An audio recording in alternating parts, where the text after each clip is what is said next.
tous, bienvenue sur le plateau de Supply Chain Village. Pour un sujet qui n'est pas banal, comment gérer un pool d'actifs logistiques avec l'IoT? Et pour en parler, j'ai le plaisir d'accueillir le docteur Younes Lanrabet, qui est le CEO d'Everysense, Bruno Erard, qui est senior manager au sein du cabinet Diagma. Bonjour Jean-Philippe, bonjour à tous. Et Alexandre Bousquet, qui est Logistics and Cutting Manager au sein de Saint-Gobain. Bonjour. Sur Saint-Gobain Glace. Saint-Gobain Glace plus particulièrement. Et qui sera notre grand témoin. Alors, vous allez vous présenter et présenter Saint-Gobain et ce que vous faites à l'intérieur de Saint-Gobain, mais dès à présent, je voudrais demander au docteur Younes Lanrabet de nous parler d'Everysense en quelques mots, simplement. Bonjour à tous, merci. Everysense, dont je suis le dirigeant, est une société qui édite un logiciel dans le suivi des flux logistiques, quel que soit le mode, avec deux points principaux. Le premier, c'est un logiciel collaboratif, on est en supply chain, donc il y a plusieurs collaborateurs. Et la deuxième chose, c'est de ramener de la prédiction, et tout ça avec, on amène une visibilité qui est basée sur les assets, dont on va parler tout à l'heure, que vous avez introduits. Voilà. Alors peut-être deux mots préalables sur Saint-Gobain. Alors, Saint-Gobain est évidemment un groupe, une très vieille maison de 1665, 350, significativement plus vieux et significativement plus vieux aussi qu'Everysense. Donc un groupe mondial leader sur la construction de produits de construction, mais plus spécifiquement, vous avez une division qui s'appelle Saint-Gobain Glace, division historique, qui est un leader mondial sur la production de verre à destination des marchés de l'automobile et du bâtiment. Donc vous voyez sur cette carte l'implantation géographique du groupe Saint-Gobain Glace. Le projet a porté spécifiquement sur l'Europe. Donc vous voyez que nous sommes implantés de manière assez dense en Europe. Une quinzaine d'usines sur le scope européen, probablement 7000 employés sur le scope de l'Europe. Donc Saint-Gobain Glace qui va desservir évidemment des marchés de transformation du verre pour l'automobile, mais aussi et surtout des solutions pour les produits que vous connaissez bien, les fenêtres de vos bâtiments, les façades des grands buildings, des solutions plus spécifiques à l'industrie dans les commerces de distribution, des produits de haute performance qui sont aujourd'hui porteurs des valeurs ajoutées de Saint-Gobain, qui en fait un leader d'ailleurs sur le marché du verre en Europe et dans le monde. Alors vous étiez face à une problématique.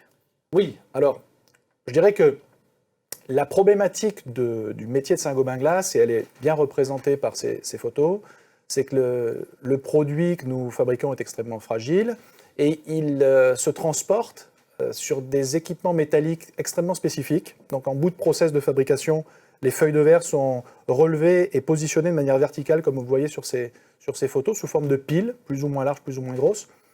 Et les équipements métalliques qui servent à ce transport, qu'on appelle des chevalets, dans le jargon des verriers, sont des équipements assez lourds. Vous voyez que ce sont des dimensions imposantes, 6 mètres de long, 3 mètres 30 de haut, 1 tonne 4, donc des assets assez importants, assez coûteux, et qui font l'objet d'un transport extrêmement spécifique, que vous avez sûrement déjà croisé sur vos autoroutes, qui sont les transports en camion in-loader. Donc c'est la photo que vous voyez au centre, où vous voyez un in-loader qui est un semi-remorque sans essieu, et qui va venir coulisser dans la grès pour le transporter. Et en fait, ça rend les flux extrêmement complexes dans la mesure où le camion ne peut pas circuler sans un agrès dans sa remorque. Et donc, qu'il y ait du verre ou pas de verre, cela entraîne des transports assez importants d'agrès qui sont donc dispersés chez les clients, chez nos concurrents, dans nos usines, dans les garages. Et donc, le manque de visibilité, si vous voulez, sur ces agrès métalliques est un problème assez historique chez Saint-Gobain Glace, malgré son ancienneté, qu'on n'avait jamais su correctement adresser. Oui. Donc ça veut dire que vous ne saviez pas, en gros, où ils étaient exactement, combien il y en avait, tout ça. Enfin. Exactement. Ou alors au prix d'efforts assez importants, sans visibilité de temps réel. Et d'où l'idée de faire ce projet IoT, dont l'émergence, quand même, sur les marchés est assez récente. Et vous voyez une petite photo, il y a un encadré rouge qui a été mis juste en dessous d'un capteur, dont on parlera dans cette présentation. Capteurs qui nous permettent de tracer désormais ces agrès métalliques sur le scope européen. Alors, comment vous y êtes pris pour régler cette question? Alors, je dirais qu'il faut bien recaser le projet IoT au sein d'une démarche que nous avions avec Bruno. Et peut-être que, à moins que tu veuilles présenter tout de suite comment ça s'est vendu, mais je le dis en introduction. Saint-Gobain Glass est dans une démarche depuis la sortie de la deuxième crise 2012-2013, d'une transformation profonde de sa supply chain, pour passer d'un modèle de production et de vente de produits à un modèle qui s'adapte aux besoins de ses clients. Et cette transformation s'est accompagnée si vous voulez, d'un adressage d'un certain nombre de points, parmi lesquels la logistique a vraiment été beaucoup mieux prise en compte qu'elle ne l'était dans le passé. Et donc ces besoins à 10 ans ont été identifiés avec les top managers de Saint-Gobain, notamment de Glass, pour identifier quelles seraient les contraintes fortes sur le business. Et parmi celles-ci, si vous voulez, on a pour mapper ce que serait notre magasin dans 10, 20, 30 ans, on s'est fait accompagner du cabinet d'Agma pour essayer de cartographier là où nous étions, où est-ce que nous voulions aller. Et c'est, je dirais, dans ce parcours que est venu s'inscrire le projet spécifique de tracking outdoor de nos agrès métalliques. D'accord. C'est en fait le produit d'une méthodologie appliquée à la question comment construire finalement l'entrepôt du futur, quels moyens lui donner et surtout qu'est-ce qu'on devait y faire. Donc c'est là où on a eu ce prospective avec les clients et ils nous ont donné une vraie vision sur le futur à 10 ans. Des mutations, il y avait des transformations d'état de marché, des process qui allaient vivre des choses différentes. Et dans le même temps, on est allé voir ce qui se passe sur place, sur les sites, sur les usines, sur les process, pour se dire aujourd'hui, où est-ce que c'est compliqué ? Et dans le même temps, avec la vision à 10 ans, où est-ce que demain on va amener de la valeur ? Et il se trouve qu'il y avait beaucoup de croisements de situations très très complexes et de situations qui potentiellement allaient amener de la valeur. Et c'est là où on s'est dit, il faut qu'on trouve des initiatives pour donner un sens à un portefeuille d'innovation qui n'est pas juste ouvrir un catalogue de solutions, le catalogue du SITL, aller chercher et descendre tout l'annuaire. C'est de se dire, non, on veut savoir pourquoi on le fait, et il fallait qu'on identifie ces axes-là. Et c'est là où on a dit, voilà, on va baisser cette complexité. Et on avait identifié à peu près une quinzaine d'initiatives qui pouvaient être soit du système d'information, soit des outils, des équipements mécanisés. Et autour de Chevalet, on avait deux problématiques. Il y en avait une qu'on ne traitera pas ici, qui était comment mieux s'en servir comme un outil de flux. Donc là, c'était dans son rôle d'agré et étendre son rôle d'agré sur plus de process. Et puis le deuxième, c'est le point de départ dont on est parti, qui était plutôt de gérer cette fois-ci le parc des Chevalets. Et là, Alexandre va pouvoir représenter les enjeux qui y étaient associés. Alors j'en profite de cette interruption pour dire, surtout, envoyez-nous vos questions par le chat, si vraiment vous avez des questions que vous souhaitez poser à l'un ou l'autre des intervenants. Excusez-moi, je vous ai interrompu. Non, alors, l'enjeu initial, en quelques chiffres, pour Saint-Gobain Glass en Europe. Le parc d'agrès dont nous disposons, environ 5000 agrès. 4 000 € par agrès, vous avez 20 millions d'assets qui circulent en Europe, sur lesquels nous avions une mauvaise visibilité, nous en parlions. On faisait des inventaires annuels assez lourds, et on avait une précision de 80% lors de ces inventaires, donc assez insuffisant, notamment au sens du contrôle interne. De fait aussi une flotte dans laquelle il faut réinvestir assez régulièrement, et qui est un point important sur lequel on reviendra au niveau ROI, environ 400 000 € qui sont investis chaque année dans l'achat de nouveaux équipements, de nouveaux agrès. Et donc au final, un process de pilotage assez grossier dans la perspective d'équilibrer les flux entre les usines. Voilà, donc ce sont les 3 points qui sont résumés ici. La volonté d'avoir un inventaire fiable et en temps réel de notre parc, la volonté de réduire nos investissements annuels, qui sont quand même significatifs, même pour un grand groupe comme nous, et un pilotage plus fin des agrès métalliques pour les mettre à disposition de nos sites de production. Et le gradient de complexité dans ce cas-là, c'est le fait que c'est des actifs qui circulent tout le temps, parce qu'ils sont nécessaires au fonctionnement d'un camion. Donc c'est pas un pool qu'on gère sur une boucle très fermée avec un client qu'on connaît. Là, il se disperse sur tout le métier, sur l'ensemble du métier et l'ensemble des acteurs. Donc on avait une flotte qui était par nature, pouvait littéralement être partout, pas forcément aux mains d'ailleurs de la maison glace à un moment donné. Et on avait ce facteur qui fait que voilà, on n'était pas juste en train de récupérer des palettes de plastique avec son entrepôt distributeur. Là, voilà, on avait ce pool, on a investi dedans et il est partout. Comme la palette de location. Et avec ce côté obligatoire, un camion ne peut pas repartir sans, donc il circule forcément.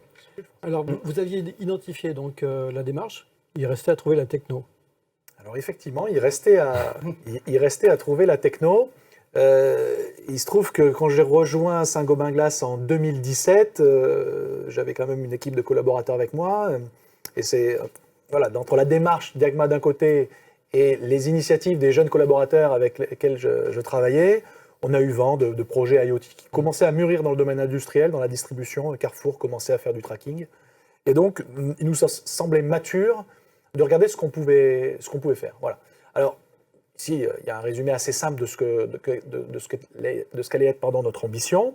Donc, la volonté d'avoir des capteurs autonomes que l'on pouvait positionner sur nos agrès, autonomes au sens où, n'ayant pas la main sur les agrès régulièrement, il était important qu'ils soient sur batterie, avec une durée de vie longue pour ne pas avoir à y intervenir régulièrement.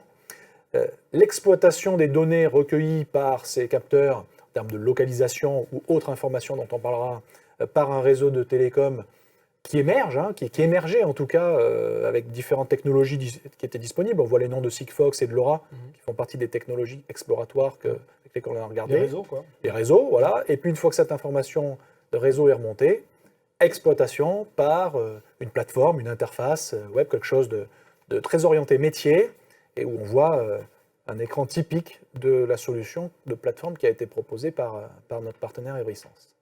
Et là, nous, on est à peu près dans le temps, 1 an après que les premiers offreurs de solutions ou les premiers fournisseurs de réseaux nous aient approchés pour dire il y a une technologie émergente, il faut aussi nous aider à identifier des use cases, parce que voilà, on pense à des choses, il faut trouver aussi les cas d'application. Et finalement, on est proche de l'émergence de la technologie au moment où nous, on se pose la question. Et alors pourquoi Everysense ? Alors pourquoi Everysense ? Pourquoi Everysense ? En fait, je pense qu'on abordera un peu plus loin la méthodologie projet qui nous a conduit à travailler avec Everysense, mais pour répondre précisément à la question, il y a toujours d'ailleurs dans le groupe Saint-Gobain une entité en charge d'explorer les partenaires potentiels assez agiles, des sociétés innovantes qui pourraient répondre à des problématiques de nos business. Et c'est à ce titre que j'ai été mis en relation avec la société Everysense, qui a été de nombreuses fois primée et qui, dans son domaine, disposait d'une expertise métier sur le suivi d'éléments ferroviaires, mais aussi qui apportait quelque chose qui, moi, m'intéressait beaucoup, c'est-à-dire l'exploitation d'une plateforme métier. La partie capteur, la partie techno étant très neuve, je me doutais bien que ce n'est pas là-dessus qu'il faut miser tout son projet. Ce qui était important, c'est de s'appuyer sur une société capable d'exploiter la donnée, de nous la mettre à disposition de nos business, de comprendre nos problématiques et de nous aider à les adresser et les suivre. D'accord. Voilà. Donc là, il fallait identifier la chaîne de valeur que pouvait vous apporter l'IoT. Tout à fait. Alors peut-être que sur ce domaine-là, Younes en parlera encore mieux que moi. Oui, donc l'IoT, merci Alexandre. Donc il y a toujours le capteur, le réseau et la récupération de la donnée pour en faire des cas d'usage avec un ROI. C'était vraiment intéressant dont vous avez parlé tout à l'heure, on parle de Sigfox LoRa, c'était vraiment, ce projet, il était précurseur parce que c'était le début de ces réseaux-là. Ouais.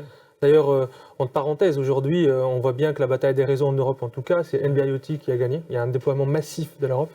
La Chine a pris l'autre technologie qui est le 4G LTE. Donc vraiment, la capacité aussi de comprendre la limite et la capacité de la technologie à répondre aux besoins, donc ça c'est la première chose. Et derrière, c'est de traduire ça dans des cas d'usage. C'est ce qu'on a vécu parce qu'à l'époque, c'était quand même nouveau sur le marché. On ne savait que ce qu'on voulait améliorer à ce moment-là. C'est avec ça qu'on est venu. Après, bien sûr, ce qui était clair, c'est le ROI, le cas d'usage, le problème auquel on veut répondre. Donc on voit sur le slide, donc je ne sais pas qui peut le alors par rapport à ça, donc l'IoT, il y a une chaîne de valeur aussi de l'IoT. On a parlé de la chaîne de valeur métier.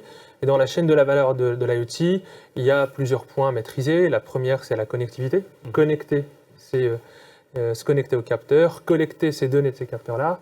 Et là, on arrive à un point qui est central, c'est le nettoyage de la donnée pour avoir une qualité. Une des choses qu'Alexandre a évoquées, c'est qu'ils ont déjà en place un processus qui permet une fiabilité à 80%. Donc l'idée, c'est de faire plus. Si vous utilisez une technologie qui vous permet d'être moins fiable, bien sûr, on ne peut pas y aller. Donc ça, c'est important. Puis d'exploiter ces données qualitatives pour les intégrer dans les processus de Saint-Gobain, qui vont un peu changer, on ne va pas faire comme avant. Et enfin, analyser, c'est-à-dire soit faire des statistiques simples, soit faire des prédictions à partir de ça. Donc il faut toujours démarrer avec la partie simple, mais l'idée, c'est d'arriver à la prédiction pour boucler la boucle. D'accord. Donc, j'imagine que ça ne se fait pas comme ça en claquant des doigts. Vous avez mis en place, j'imagine, un process pour le Oui, il y mettre a en un œuvre. process relativement long, je dirais, parce que nous étions débutants dans la démarche, mais je le présente ici. C'est vrai qu'il y a eu 4 phases de mise en œuvre.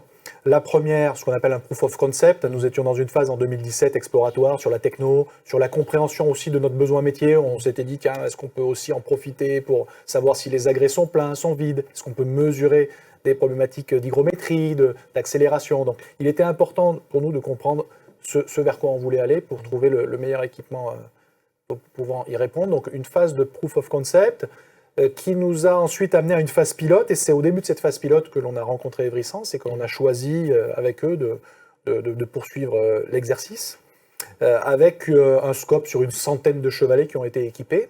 Donc, voilà, un semestre de phase pilote. Ensuite, nous sommes rentrés dans une phase de déploiement beaucoup plus importante avec, vous le voyez, un scope cible de plus de 1800 agrès à équiper à travers l'Europe. Et c'est finalement, une fois que ces installations ont été faites, que l'on a pu capitaliser des informations, mesurer un certain nombre d'indicateurs dont nous n'avions absolument pas connaissance, je le dirais, de manière à affiner le ROI, les questions d'analyse plus poussées que nous pourrions avoir, et donc les bénéfices, je dirais, du projet au global. D'accord. Donc c'est après cette phase exploratoire avec Evrysense que vous vous êtes dit finalement, allez, c'est le bon partenaire. Quels étaient les critères de choix vraiment que vous avez identifiés pour travailler avec Evrysense? Alors, pour travailler avec Evrysense, on avait je dirais qu'il y avait 3 points qui étaient vraiment fondamentaux. On avait besoin d'une société qui soit à l'écoute du besoin de ses clients, ce qui était le cas.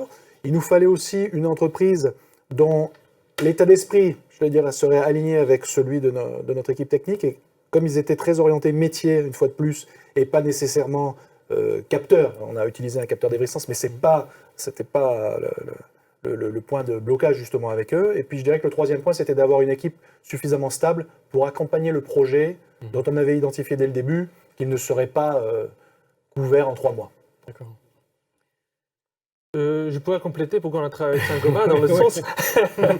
C'est extrêmement important. C'est bien de travailler avec Saint-Gobain, c'est quand même une boîte prestigieuse. C'est très bien de travailler avec Saint-Gobain, c'est très bien de travailler avec les personnes qui travaillent chez Saint-Gobain. L'état d'esprit était important et la démarche métier. Ça, c'est extrêmement important parce qu'on voit dans l'industrie beaucoup de POC qui sont des POC techniques sans objectif clair. Ils se terminent toujours par un non-déploiement. Donc vraiment, cette notion de métier, cette notion d'état d'esprit, elle était présente dans ce projet. Ça, c'est important pour nous aussi. Donc plusieurs phases. Une phase pilote et donc le déploiement après? Je dirais quand la technologie n'est pas mature, c'est une phase d'explorer la technologie, ce que Saint-Gobain a fait de son côté. À partir du moment où vous avez une technologie, vous commencez à dire est-ce que cette technologie répondra à un problème. C'est ce que maîtrise aujourd'hui Evrysense, c'est ce qu'on a fait avec Evrysense, c'est ce qu'on fait avec nos clients. Et à partir du moment que vous dites ma solution est adaptée au problème, c'est de suivre le déploiement. On aura l'occasion d'en parler, parce que c'est des projets sur lesquels il faut suivre avec une équipe, etc. Voilà, donc une centaine de chevalets qui avaient été identifiés, des critères de type KPI qui nous permettaient de valider qu'on allait pouvoir ou pas faire un déploiement. Peu de users investis dès le début. C'est-à-dire, j'étais avec un collaborateur et moi-même.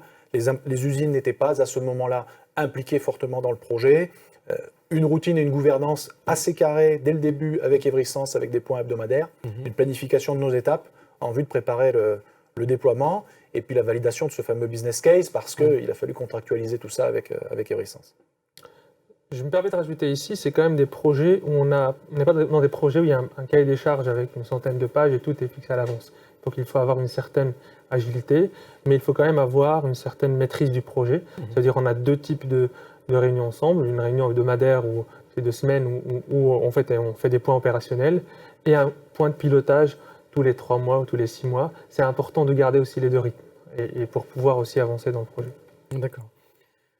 Donc une méthodologie de déploiement, et là je crois que vous allez nous présenter une petite vidéo pour qu'on comprenne mieux comment ça s'est fait. Oui, je pense que c'était important de pouvoir montrer à l'audience, je dirais, les éléments techniques qui, de mon côté, étaient quand même dimensionnants sur le projet. Donc je le disais en introduction, un scope européen, donc il était important de pouvoir déjà choisir les usines qui allaient m'aider à déployer ce projet. Nous avons des usines très orientées bâtiments, d'autres usines orientées très automobiles, avec des parcs de chevalets qui diffèrent un petit peu. Donc nous avons identifié déjà les usines qui seraient les meilleurs partenaires. Une identification dans chacune de ces usines d'un champion. Donc il n'était pas question que le central, j'allais dire, décide. Donc on s'est appuyé sur des partenaires, enfin des gens dans les usines qui connaissaient leur métier. C'était champion. quel profil, le champion? Alors, warehouse manager, comme Ouais. on dit, voilà, des chefs d'exploitation d'entrepôts. En fonction de la taille des sites, nous avons eu des sites où c'était des premiers ouvriers, un premier ouvrier, jeune, habile ou en tout cas féru de nouvelles technologies. Donc différents profils qui ont été impliqués, mais systématiquement un responsable dans chaque site qui a donc reçu des cartons de capteurs et qui a eu en charge l'installation et l'appairage de ces capteurs sur nos agrès métalliques.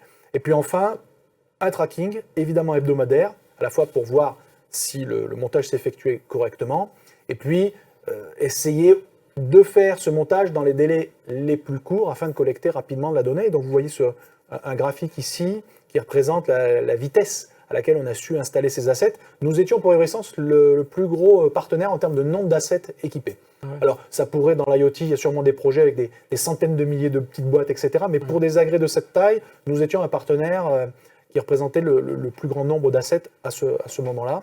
Et c'est un point très important. Alors, pour rentrer techniquement dans le détail, vous avez une petite vidéo qu'on va lancer. Pardon.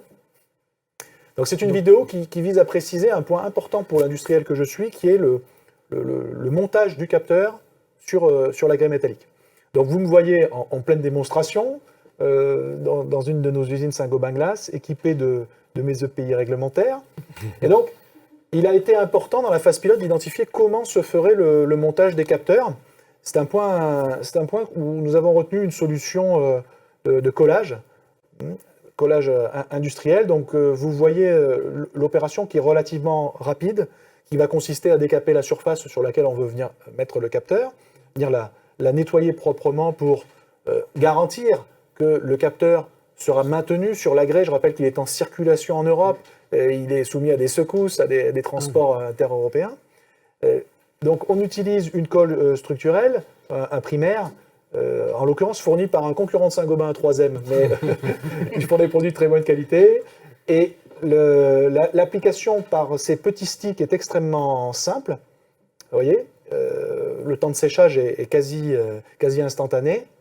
On attend 10 secondes ou 20 secondes et on va pouvoir ensuite venir fixer le capteur. Important de noter que les capteurs sont composés d'un accéléromètre qui va venir détecter les mouvements et donc qui vont déclencher des messages. Et puis, pour faire cette communication, il y a une antenne à l'intérieur du capteur. Donc, il est important de bien monter le capteur. Si vous le montez mal, vous aurez un manque de fiabilité de la donnée pour les années à venir. Donc, il était important d'avoir ce type de montage. Et donc, le groupe Saint-Gobain a exploité les documents mis à disposition par Everessence pour faire ses propres vidéos de montage que l'on a distribuées facilement à toute l'Europe. Deuxième partie fondamentale, c'est l'appairage, donc le fait de connecter le capteur qui a un petit numéro avec le numéro de l'agrès métallique, en l'occurrence c'est les plaques d'immatriculation qui se trouvent sur chacun des agrès, qui identifient chaque agrès de manière unique. Alors, vous voyez une application par smartphone, ça fera partie des points dont on pourra discuter en conclusion sur les choses qui ont peut-être un peu moins bien marché, mais nous disposions d'une application d'appairage, application qui fonctionnait sous téléphone Android, et où on vient scanner le petit QR code qui se trouve sur le capteur, et puis ensuite on venait saisir le numéro de la plaque d'immatriculation de notre agrès métallique, et à partir de là, les voilà appairés pour la vie, visibles sur une plateforme métier, et donc vous pouvez très facilement ensuite savoir où sont, de manière précise, vos agrès métalliques. Et ça, l'info, elle rentre, elle est injectée dans le logiciel d'Everessence Tout à fait. Alors, initialement, en 2017, l'appairage nécessitait de la part d'Everessence un retraitement assez manuel pour que l'information qui avait été saisie sur les smartphones passe sur la plateforme. Une deuxième version de l'application a été mise en œuvre, de manière à ce que cette migration sur la plateforme métier se fasse de manière instantanée, ce qui est le cas aujourd'hui. Alors, oui, pardon. Par rapport, donc là, ce qu'on est en train de dire, c'est la méthodologie, c'est ce que Saint-Gobain avait défini, mais c'est une méthodologie qui est outillée. Donc on a parlé de l'application mobile. Enfin, première chose, c'est faire l'étude sur le bon endroit où installer le capteur. C'est un point critique. Donc on a fait quand même des études ensemble avant de le faire. Deuxième chose, c'est de supporter l'installation sur le terrain.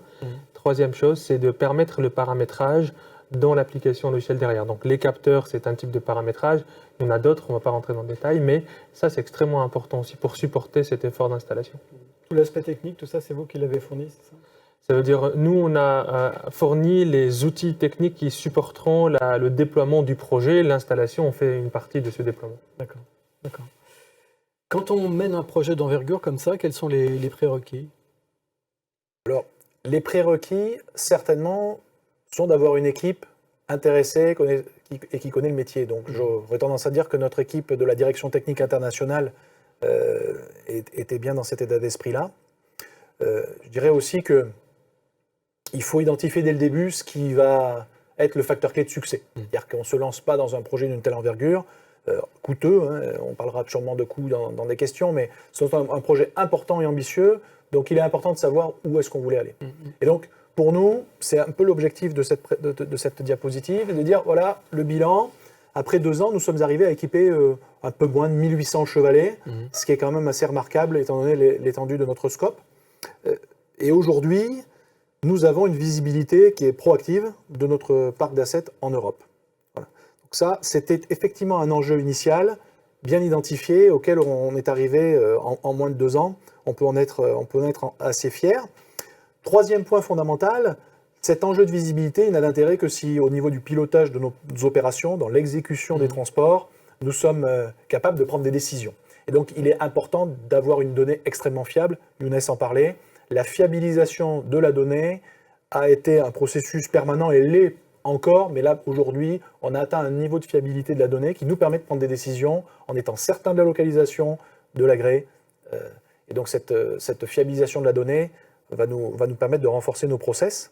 Et puis, vous voyez un résultat qui est quand même fondamental, c'est que l'immobilisation des assets en Europe était un problème, voilà, masqué, je dirais, mais aujourd'hui, on constate que le taux de rétention, donc le taux d'immobilisation, si vous voulez, des agrès chez les concurrents, chez nos clients ou même chez nous-mêmes, a été réduit de plus de 40%. Ouais, voilà. Et donc, de ce fait, nos actifs sont plus roulants qu'ils ne l'étaient, et évidemment, grâce à ce pilotage. Voilà. Alors, les perspectives qui s'offrent à nous aujourd'hui à ce stade sont de dire que si on maintient un leadership engagé, nous devrions désormais pouvoir intégrer ces informations encore plus dans notre écosystème IT. On n'a pas beaucoup parlé de la solution Ivry-Sense. Nous avons chez Saint-Gobain Glass des outils comme des ERP type SAP ou un WMS commun avec lesquels nous aimerions bien que les données acquises par ces outils puissent collaborer de manière à ce que demain on puisse dire si non seulement l'agrès est à tel endroit, mais quel est son statut, vide ou plein, prêt à partir en commande, etc. Point d'importance à bâtir dans le futur. Troisième point qui est la sensibilisation à la conduite du changement, c'est-à-dire que même si c'est un outil technologique, il n'est qu'au service de l'organisation. Nous avons identifié que dans nos process Saint-Gobain Glass, la gestion de ce parc d'agrès roulants était très centralisée, d'une part, pas assez d'ownership par les usines. On compte bien sur cet outil pour accompagner, si vous voulez, cette revisite du process pour que les pays soient plus à même de prendre des décisions proactives. Voilà. Et puis, le quatrième point est important, des nouveaux cas d'usage qui ont déjà été identifiés, mais d'autres viendront. Alors, il y a des cas d'usage, je repensais ce matin à un cas précis, des expéditions qui partent de Hollande pour aller en Islande, des temps d'immobilisation des containers maritimes quand ça arrive en Islande. Voilà, il y a du potentiel là aussi, à travers l'IoT et cette solution, pour accélérer les déchargements de containers. Mais d'autres cas d'usage aussi sont identifiés. Quelque chose qui était assez intéressant dans ton cas où vos entités sont intégrées, c'est que ça pourrait être aussi le point de départ, par exemple, d'une automatisation de la facturation sur des stocks de consignation. En disant, le chevalet, on ne bouge pas un chevalet pour rien, vu les moyens qu'il faut mettre en œuvre. C'est une inversion d'ailleurs totale des normes logistiques. Le temps de picking écrase énormément le temps de déplacement. Donc là, l'idée, c'est de dire, il y a certains cas où on alimente des stocks avancés sur lesquels une usine aval vient se servir. Là, on se dit, peut-être qu'à terme, on arrivera à un niveau de précision suffisant qui nous permettra de dire, quand ce chevalet a bougé au-delà d'une certaine limite, je peux considérer qu'il a été consommé et on pourrait tout à fait automatiser et factualiser la consignation. Ça, c'était un élément intéressant. Business case, quelque chose qu'on avait identifié, dans ce qu'on avait mis sur la table pour dire, voilà ce qu'on voudrait améliorer. Il y a eu des choses qui ont été plus prometteuses à court terme, et puis il fallait mettre ces briques-là, il fallait mettre le loup dans la bergerie. Maintenant, on peut commencer à réfléchir à tout ce qu'on peut y faire et grandir avec son rythme d'amélioration aussi. Donc on sait qu'on en a sous pied. Dès qu'on sera capable de faire des choses de plus, poup, on sait venir se positionner. On a déjà des idées sur qu'est-ce qui peut venir là-dedans. S'il fallait tirer un bilan de la démarche que vous avez entreprise pour mettre en place des nouvelles technologies, qu'est-ce que vous diriez? Alors, je dirais que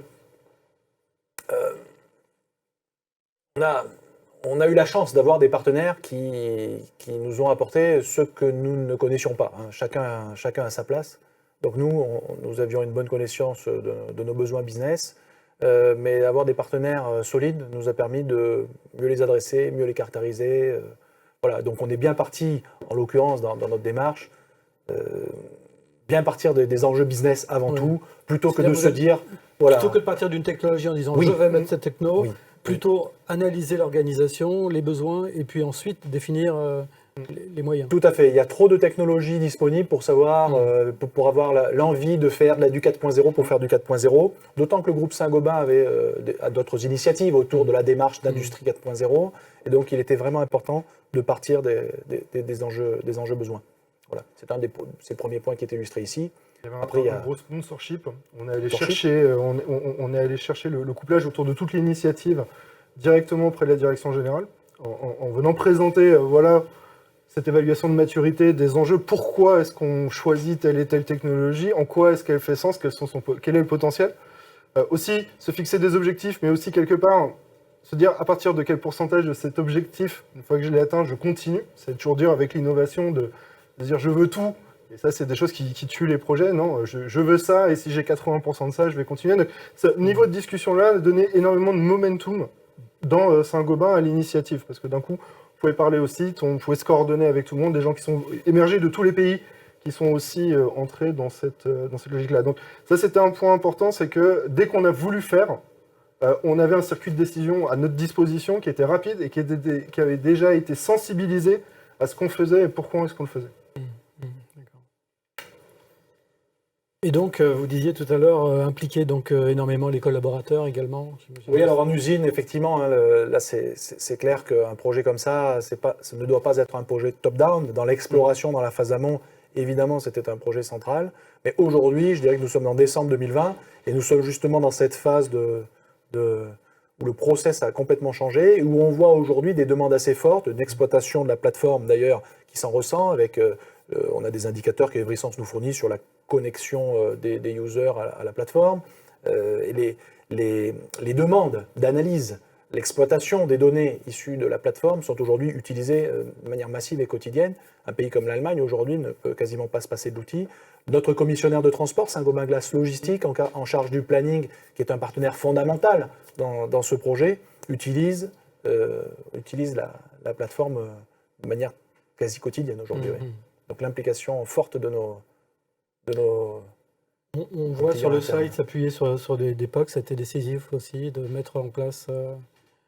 Oui, alors dans notre cas d'usage, comme nous étions partis un peu tout azimut, oui, c'était important. Je répéterai que nous pensions pouvoir faire tout avec le même capteur, et en fait le choix de la techno est quand même, à ce moment-là, le POC a permis d'identifier ce qui était faisable ou pas, ce qui était réaliste, et nous a permis déjà de nous sélectionner quelques cas d'usage. Donc ça nous a permis rapidement de dire, essayons déjà d'avoir un inventaire précis dans nos usines, et puis ensuite on aura sûrement la capacité avec ces technos-là de pouvoir faire des alertes, des notifications si les inventaires sont soit trop bas, soit trop. Ce sont aujourd'hui des éléments dont nous disposons. Puis on a bien l'ambition, évidemment, en termes d'enjeux futurs, de pouvoir faire du prédictif avec ce type de plateforme. C'est-à-dire collecter suffisamment d'informations pour ne pas seulement réagir sur des niveaux de seuil d'inventaire, mais anticiper des baisses anormales ou des hausses anormales d'assets dans certaines zones. D'accord. Il y avait deux opportunités pour, en plus avec la technologie Everysense, vraiment se mettre en mode POC. C'est que finalement, il y a besoin de 2 capteurs pour faire un jeu de données. Aussi simple que ça, c'est le POC minimal. Mais je peux déjà constituer de l'information avec très très peu de capteurs, et on a commencé avec c'était 7, je crois. Dans le POC, il y en avait très peu au début. Oui, il y en avait très peu, et ça suffit pour se faire une idée. Et le deuxième point, c'est vraiment une particularité du sujet, c'est que justement, on n'a pas un couplage fort avec les systèmes d'information, avec la partie logique d'emblée. C'est-à-dire qu'on a un champ d'expérimentation qui existe entre le capteur et la plateforme métier de Everysense, qui lui-même fournit, parce que la donnée elle est qualifiée de manière fonctionnelle et pas technique, déjà de l'information qu'on peut traiter. Après, la question de comment je la réinjecte dans mes systèmes, comment est-ce que je la remonte et comment est-ce que je peux faire du décisionnel dessus, c'est les prochaines étapes, c'est le futur. Oui. Mais on peut commencer. On n'est pas obligé de s'être interfacé avec SAP, avec son WS, d'avoir changé la Terre. On a tout de suite devant soi un terminal dont on peut faire quelque chose. Et ça a été aussi quelque chose qui a facilité cette montée progressive. Et là, on a vraiment exploité cette opportunité qui permettait d'y aller petit pas. Et finalement, voilà, cette accélération exponentielle à la fin des installations de capteurs. Bravo, hein, beau projet Merci. collectif hein, avec Diagma et Vritrans. Je vois ça fait 37 minutes qu'on est sur le plateau, donc je me tourne vers la régie pour voir si nous avons des questions. Nous en avons certainement. Et c'est Hervé qui va nous communiquer ces questions. Dès que le micro sera branché. Certainement, il y a des questions. Donc, est-ce que cette évolution a été mise en place par les concurrents? Et sinon, comment gérez-vous les chevalets des confrères et les vôtres qui partent chez les confrères? Très bonne question. Je vois qu'il y a des gens du métier qui assistent à ce webinaire. Donc les relations avec les concurrents, vous savez, sont très très encadrées, évidemment, dès lors qu'on parle d'activité commerciale, mais néanmoins, on a des échanges réguliers sur les éléments techniques, et la thématique chevalet en fait partie. Donc deux éléments pour répondre à cette question. La première, j'ai fait une démonstration moi-même du fonctionnement de la plateforme à l'un de nos concurrents, qui est le groupe Asahi, donc le groupe AGC, concurrent important, très intéressé par la démarche, et nous avons tout à partager d'avoir, si ce n'est des plateformes communes, au moins des systèmes de tracking existants, parce que nous vendons du verre à nos concurrents, ils nous vendent également du verre. Le monde du verre n'est pas fermé en Europe, et nous utilisons des chevalets concurrents pour les alimenter, et eux-mêmes doivent le faire. Donc le partage aujourd'hui... Comme des palettes, quoi, en fait. Alors c'est justement un point qui m'amène au deuxième point. Il y a une entité en Europe, à Bruxelles, qui s'appelle Glass for Europe, et qui vise, si vous voulez, à harmoniser ce qui pourrait être fait dans le futur sur typiquement ce pool d'agrès, qui n'est pas exactement un pool de palettes, c'est-à-dire que les agrès de Saint-Gobain sont quand même designés propriété de Saint-Gobain. Il n'y a pas de normes européennes. Et on n'a pas de normes, nos équipements répondent à des contraintes de transport, du normatif évidemment, mais il n'y a pas d'harmonisation de ce pool, et ce sont des sujets qui sont adressés là en 2021 sur comment imaginer demain un pool d'agrès partagé complètement avec nos concurrents, et qui, de ce fait, aujourd'hui, devrait être traqué. Il n'y a pas de doute là-dessus. D'accord. Voilà. Hervé ? Le GPS est une technologie consommatrice d'énergie et onéreuse. Pourquoi avoir choisi cette solution technique pour le tracking de vos assets? Très bonne question. Très bonne question. En fait, Je sens que Younes a envie de répondre.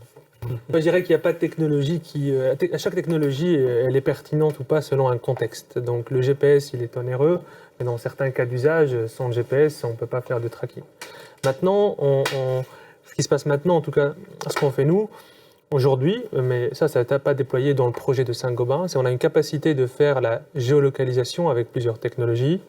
Le GPS, parfois on peut avoir des antennes Wi-Fi pour faire du sniffage du Wi-Fi. Et si on n'est pas, on peut faire de la triangulation pour des capteurs où il y a du GPRS, on peut faire de la triangulation avec du GPRS. Donc je dirais une réponse générique, c'est chaque technologie est adaptée à un contexte, et c'est en fait ça qui fait le succès. On a parlé de qualité de données, c'est la conséquence de ce qu'il vient de dire là. Donc il n'y a pas de réponse absolue avec la technologie, il y a toujours un contexte dans lequel il faut utiliser une technologie qui sera aussi en rapport coût-qualité. Donc quand on parle d'onéreux, je pense onéreux aussi, ça peut être en termes de prix, en termes de consommation d'énergie, etc., etc. Et donc l'expertise, c'est d'étudier le contexte, de regarder les technologies et de choisir la bonne. Voilà. Alors moi, je dirais que sur le GPS, quand on parle de GPS, on parle de précision. Les projets diffèrent sûrement tous les uns des autres. Moi, il était clair que je n'avais pas besoin d'une précision au mètre près, mais néanmoins, nous avons des sites et des clients qui sont parfois assez proches. Donc la précision du GPS, on va dire autour de 25 mètres, matchait bien avec nos besoins métiers. Deuxièmement, vous l'avez vu, les agrès circulent dans des camions qui sont bâchés, le signal GPS passe correctement. Par ailleurs, dans nos entrepôts ou ceux de nos clients, nous avons affaire à des industriels qui sont quand même assez gros. La captation du signal GPS à travers les bâtiments était OK. Donc, je dirais que, puisque ça fonctionne, allons vers le GPS. Par ailleurs, tout ce qui est relatif à la consommation de la batterie est paramétrable et l'a été justement au cours de la phase pilote pour identifier si la remontée de messages n'était pas inutilement fréquente, de manière à économiser et épargner la batterie le plus longtemps possible. Mais il est vrai aussi que nous sommes lancés sans tout connaître. Nous sommes partis sur des capteurs dont la durée de vie est de 5 ans, estimés par rapport à l'émission de messages que l'on a dans notre projet. Si certains doivent durer 3 ans et d'autres 6, on fera avec. Progressons et ça nous permet déjà d'avancer très, très solidement. Néanmoins, c'est vrai que ça a un coût, hein, le capteur GPS, et que voilà, dans quelques années, d'autres technologies probablement permettront d'avoir ce degré de précision, peut-être avec des capteurs moins onéreux que ceux que l'on a investis sur le projet Saint-Gobain. Juste pour faire un retour sur ça, si c'est possible. Sur les premiers clients en fait, qu'ils ont eu des durées, les premiers capteurs qu'on a mis sur le marché à l'époque, c'était il y a 3 ans. Pour 2 des clients d'Evrysens, ces capteurs, ils ont duré 1 an de plus. Mais ça se fait dans la finesse ou dans la durée. Donc vraiment, encore une fois, c'est pas une fois qu'on a déployé le capteur qu'on n'envoie pas d'ordre. Il faut continuer à contrôler combien de messages il envoie. Le capteur, il coûte combien ? Donc aujourd'hui, sur les capteurs, donc je dirais il y a des petits capteurs, qu'on a déployés chez Saint-Gobain, donc on est dans l'ordre d'une centaine d'euros à peu près. Donc après, ça dépend des quantités. 100, c'est pas 10 000. Et d'autres capteurs qui sont full GPRS, qui sont beaucoup plus grands, il y en a qui coûtent 200, 250, 300, et d'autres qui sont beaucoup plus petits avec des technologies de Wi-Fi, ils coûtent entre 25 et 30. Donc voilà, ça dépend toujours du besoin. Mais je dirais que globalement, dans l'IoT, ça veut dire des capteurs qui doivent durer entre 3 et 8 ans. On est un peu sur ces 3 fourchettes de prix globalement. D'accord. Vous avez parlé du taux de rotation. Pouvez-vous préciser pourquoi et comment il s'est amélioré de 40%? Alors pourquoi et comment le taux de rétention s'est amélioré? La première chose, c'est qu'on l'a mesuré. Hein, donc on a défini des règles métiers extrêmement claires en fonction des sites sur lesquels se trouvaient les agrès métalliques. Donc en gros, vous avez des usines Saint-Gobain Glace, productrices de verre, vous avez les clients de Saint-Gobain, qui sont un deuxième type de qu'on appelle de géofence, donc de famille. Vous avez les transporteurs, les parkings de transporteurs, vous avez les garages de réparation de remorques, vous avez les concurrents, qui sont aussi des familles. Et pour chacune de ces familles, nous avons défini des règles métiers de ce que serait la définition de la rétention. Un chevalet immobilisé chez Saint-Gobain, sans mouvement du tout pendant 2 mois, est un problème. Voilà. Donc la règle métier chez Saint-Gobain Glace, c'était cette définition-là. En revanche, un chevalet qui est chez un concurrent, c'est pas en soi un problème s'il est utilisé et qu'il tourne, mais ça le deviendra au bout de 2 mois ou de 3 mois. Donc il était possible, et il est possible avec la plateforme, de paramétrer, si vous voulez, la contribution ou pas à la notion de rétention. Bon, premier élément de réponse, la mesure. Et donc cette mesure initiale a montré que 15% du parc en Europe dormait. Bon. Et donc, comment est-ce qu'on l'a fait progresser? Eh bien, sur la base des informations de la plateforme, nous avons des alertes. Donc on vous dit, paf, tant de chevalets à tel endroit immobilisés. Donc vous savez quels sont les assets immobilisés, où est-ce qu'ils le sont, depuis combien de temps. Donc ensuite, c'est le rôle du business de pouvoir activer les leviers, d'impliquer le directeur supply chain de tel ou tel pays pour qu'il contacte le client, d'interpeller un transporteur pour remettre en circulation des actifs dont l'immobilisation n'est pas toujours connue. Et voilà la manière proactive qui nous a permis de diminuer ce taux de rétention. Et je pense que nous ne sommes pas encore arrivés au bout de ce que l'on peut faire, mais néanmoins, on aura une vision, à mon avis, asymptotique. À un moment donné, il y a un taux de rétention qui ne peut pas être nul, mais néanmoins, je dirais qu'on est en ligne avec les objectifs initiaux que l'on s'était fixés avec Evrysens. Alors, peut-être le temps quand même de prendre encore une ou deux questions. Est-ce que le projet intègre une partie reporting, donc analyse statistique, et comment la solution Evrysens a été intégrée dans le système IT existant chez Saint-Gobain? Vous avez remarqué, mais on a des questions quand même qui sont extrêmement pointues. Hein. On sent que Le diable est dans les détails. C'est vrai que la question est pertinente. Donc, il y a deux questions. La première, c'est la partie Business Intelligence Reporting Analyse. Aujourd'hui, est complètement couverte par Evrysens, qui dispose de 2 outils. Un outil de BI qui s'appelle Kibana, et où on a pu construire un dashboard avec les indicateurs que nous souhaitions suivre précisément côté Saint-Gobain, donc le taux de rétention par site, par typologie d'agrès, le top 20 des plus mauvais clients, le top 100 des actifs les moins roulants. Donc un dashboarding utilisé chez Saint-Gobain, pour le moment sous forme de reporting mensuel, diffusé à l'ensemble de la communauté. Puis vous avez un deuxième outil, directement accessible depuis la plateforme, C'est ça. Omnilens. En fait, il y a, merci pour. Et en fait, il y a deux. En fait, quand on parle de reporting, il y a deux choses. Il y a les statistiques simples et il y a la capacité de faire de l'analytique, c'est-à-dire de détecter c'est la cause du problème. Donc, il y a les deux quand on parle vraiment de ce sujet-là. Donc, on utilise Kibana qui permet, parce qu'il personnalise rapidement, avoir des sujets comme ça. Et on a un deuxième produit qui s'appelle Omnilens. C'est là, je comprends d'où ça vient. Et donc, ça, c'est les deux choses. Ça, c'est la première question. La deuxième question, c'est l'intégration dans le système d'information de Saint-Gobain. L'intégration, bien sûr, encore une fois, il faut revenir aux besoins métiers. Donc, on a la capacité d'envoyer les données avec des API, etc. Il faudrait qu'on discute avec le WMS ou le RP, etc., en disant, nous, on a besoin de ce type d'informations pour faire peut-être la préfacturation dont vous avez parlé. Ouais. Donc, la capacité, on l'a. Il faut maintenant définir. On a dit que c'est une démarche itérative. C'est pourquoi on veut s'intégrer. Et on a une démarche complètement ouverte pour envoyer la donnée à partir du moment qu'il y a un besoin. Donc, je dirais que, excuse-moi Bruno, mais je dirais que sur le point interfaçage, donc vous l'avez compris, nous ne sommes pas complètement interfacés ni avec nos WMS ni notre ERP. Néanmoins, depuis le début du projet, ça faisait partie des indicateurs qui avaient été mis en place. Nous souhaitons mesurer l'adéquation entre les informations de notre ERP, qui est une maille assez lointaine du terrain, mais qui est la source de localisation des agrès, et les données physiques issues d'Evrysense. Et donc, le rapprochement est fait, et de manière ponctuelle, nous faisons des analyses pour voir la cohérence de ces données. Et un des premiers objectifs, c'est en ça qu'il ne faut jamais perdre le cap de ce qu'on voulait faire. Le plus important était que la bonne personne reçoive non pas l'information qu'un chevalet était immobilisé depuis X jours, mais que l'information qu'un chevalet était immobilisé depuis trop longtemps. C'est juste ça. Et ça n'a pas forcément besoin de faire des circuits partout dans le transactionnel du SI de l'entreprise, parce que ce qu'on attend derrière, c'est du décisionnel. Et aujourd'hui, sur ce type de décision, c'est en effet de toute façon un humain qui derrière va prendre le téléphone et aller s'enquérir de ce qui se passe. Donc ça ouvre des perspectives. Le fait de se connecter, ça va ouvrir des automatisations. On a des yeux, on va dire, et des oreilles là où on n'en avait pas avant, et on capte de l'information grâce à ça. Mais ce n'était pas primordial pour se faire une idée de est-ce que c'est pertinent ou pas pour Saint-Gobain. Rien que ce que j'ai énoncé apportait déjà de la valeur finalement pour les opérations. Alors, on me fait signe qu'il y a encore beaucoup de questions. Donc Hervé. Alors, comment exploiter au mieux le parc de chevalets sans en connaître le statut, occupé, vide ou dispo pour enlèvement? Alors là, je dirais que la réponse peut être rapprochée avec la question précédente, c'est-à-dire qu'effectivement, aujourd'hui, l'une des limitations est de ne pas savoir s'il y a du verre ou pas dessus. Et donc, c'est aujourd'hui des humains qui contactent via les customer services, la supply chain, les zones qui sont concernées pour s'interroger. À noter néanmoins que les 2/3 des agrès se trouvent dans l'univers Saint-Gobain glace, d'accord. Et donc, par le croisement avec notre WMS, nous arrivons à avoir des informations un peu plus fines. Tiens, pourquoi ce chevalet est immobilisé, pour quelles raisons?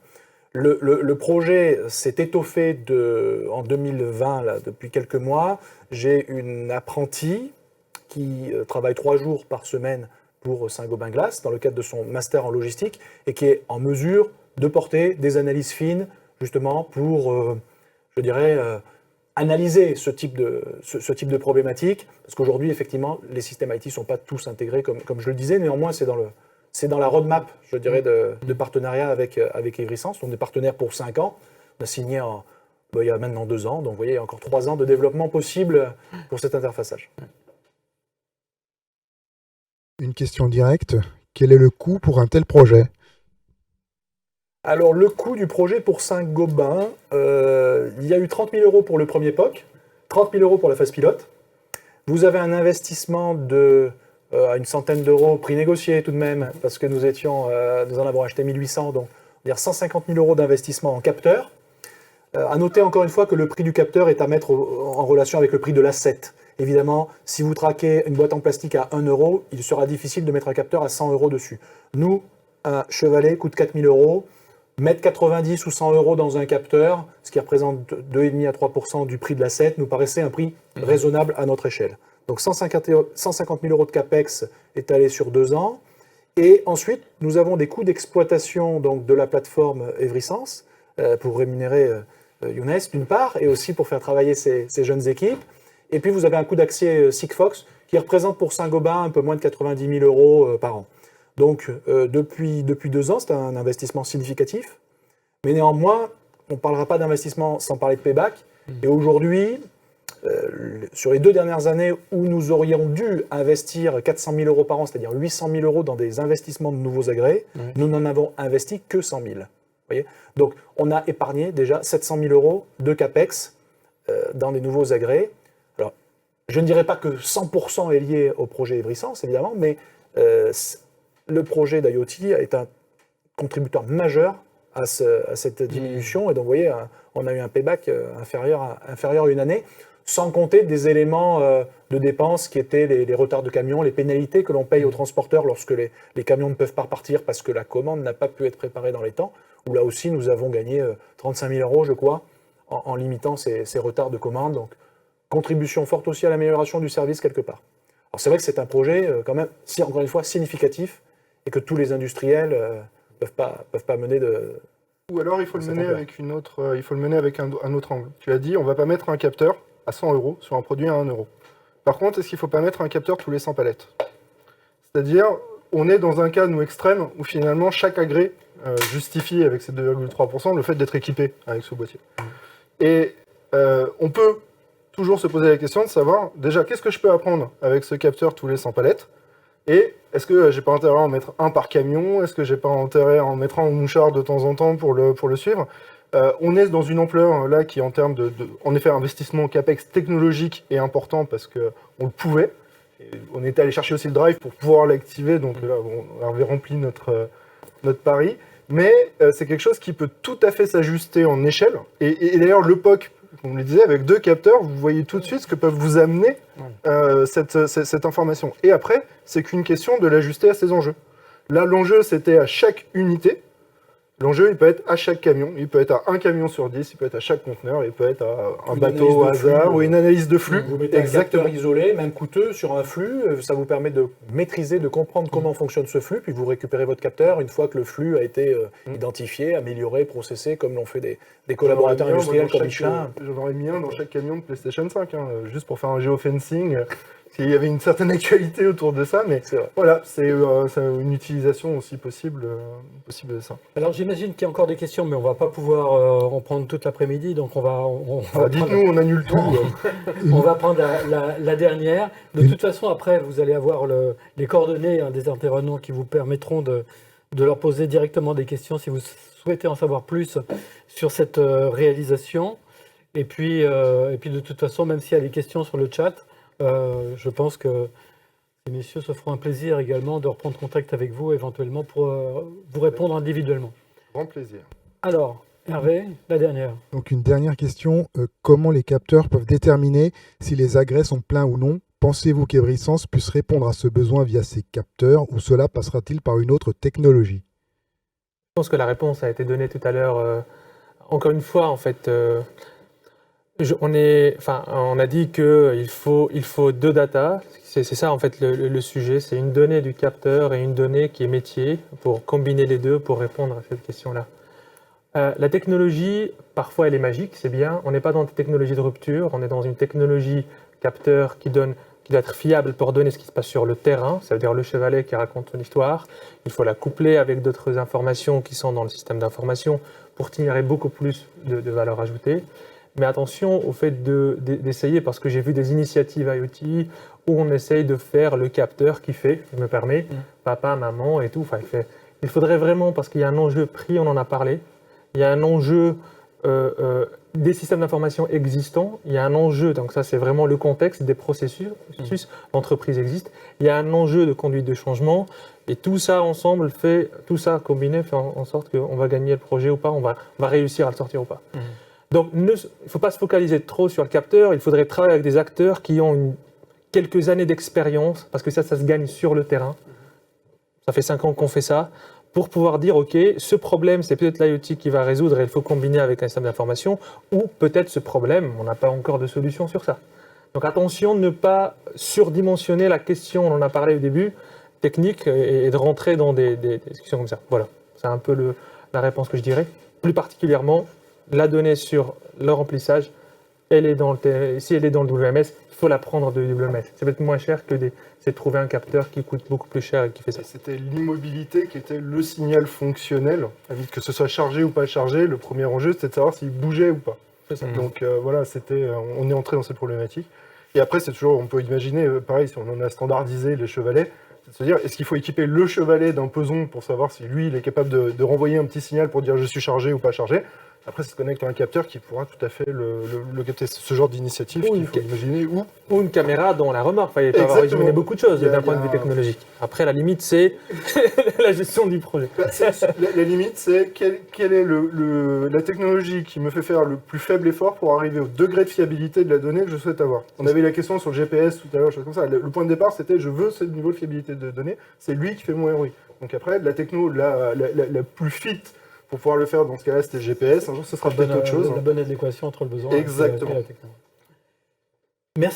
Merci beaucoup pour votre Merci, témoignage. C'était une super conférence, j'ai trouvé. C'était vraiment très très intéressant. Un très beau projet en tous les cas, une belle réalisation là, à mettre à votre actif à tous les trois. Merci à tous de nous avoir suivis pendant tout ce temps. Et puis donc nous vous donnons rendez-vous à l'année prochaine, puisque maintenant il n'y aura plus de conférences, web conférences en direct sur Supply Chain Village, mais nous serons ravis de vous retrouver en 2021. Merci à tous. À très bientôt. Merci à tous.